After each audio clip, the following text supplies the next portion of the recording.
President Trump tonight in a role reversal. Once talking up the possibility of warmer relations with Moscow, now the cold reality.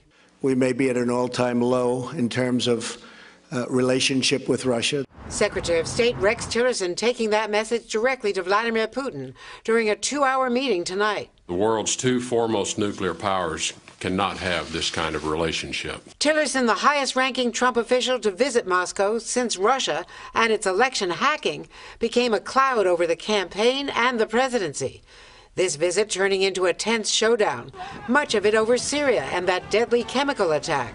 Tillerson saying for the first time that the U.S. might consider war crimes charges against Syrian President Bashar al-Assad, one way to force Assad from office. It is possible that the threshold necessary to charge individuals, including Bashar al-Assad, may be achieved. The war of words over Syria starting early this morning.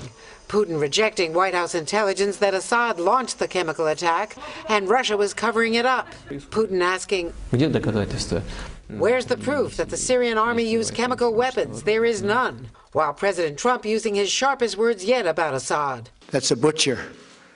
That's a butcher.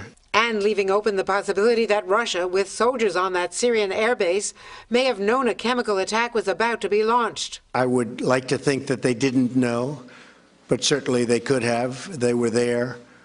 So we'll find out. Overshadowing the U.S.-Putin relationship, the election year hacking. Tillerson says he brought it up with Putin. We are mindful of the seriousness of that particular interference in our elections, and I'm sure that Russia is mindful of it as well. A charge the Russian foreign minister quickly shot down. I can only say once again that just as in the case with the so-called Russian hackers and the chemical incidents in Syria,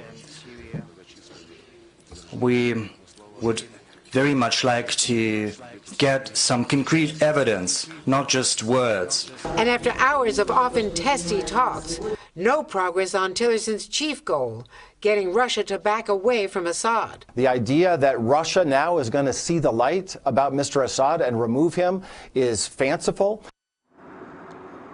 The Secretary of State was even lectured by the Russian foreign minister about Washington's conflicting messages on Syria and even why he hasn't filled so many State Department staff jobs, a sign that the U.S.-Russia relationship has a long way to go. Lester? Andrea Mitchell in Moscow for us. Thank you, Andrea. And we want to bring in our chief foreign correspondent, Richard Engel, who is following all these developments from overseas. Richard, we've heard a lot of tough talk today, both sides, obvious disagreement. What do you make of it? Well, there are some very real tensions, but is this the all-time lowest that relations between Moscow and the United States have been? Of course not. There is some posturing going on here.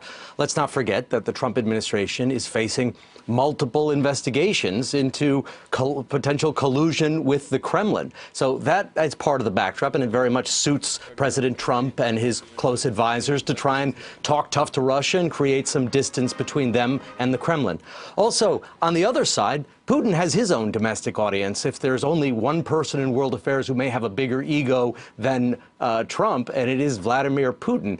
Putin is presenting himself as someone who can never lose, and he has definitely put his eggs in the basket of Bashar al-Assad. So even if Assad has become a liability to Moscow, and it's increasingly clear that Assad has become a liability, he can't back away because President Trump is telling him to back away from Assad. Hey, NBC News fans, thanks for checking out our YouTube channel. Subscribe by clicking on that button down here and click on any of the videos over here to watch the latest interviews, show highlights, and digital exclusives. Thanks for watching.